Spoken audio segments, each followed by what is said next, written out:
Guess the movie name with 3 clues. நான் start பண்றேன். Burqa, twins, அப்புறம் மசூதி. ரோஜா, மணிரத்னம் மூவி. இல்ல, தப்பு. அதுல ஹீரோயின் வந்து முஸ்லீம். ஆமா.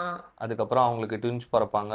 ஒருத்தன் ஹிந்துவா வளர்ப்பாங்க, ஒருத்தங்களை முஸ்லீமா வளர்ப்பாங்க. கரெக்ட் தான், ஆனா நீ பேரை மாத்தி சொல்றேன்னு நினைக்கிறேன். ரோஜா இல்லையா? பாம்பே. கரெக்ட். சொல்றேன், கெஸ் பண்ண. Deepavali, departmental store, radio jockey. Radio ஜாக்கியா? ரேடியோ ஜாக்கி இந்த படத்துல ஒரு ஒரு கேரக்டர் இருக்கும். எக்ஸ்பிளிசிட்டா தீபாவளி அன்னைக்கு நடக்கிற ஈவெண்ட் இல்லை, but it has a massive scene, like crackers burst பண்ற மாதிரி எல்லாமே. கரெக்டா சொல்லணும்னா ஹீரோவே ஒரு எஃப்எம் ரன் பண்ணுவாரு. எஃப்எம் பேர் சொல்லிட்டா? வேலைக்காரர். கரெக்ட். ஆக்சுவலா இதுக்கு பாயிண்டே தரக்கூடாது, பட் ஓகே.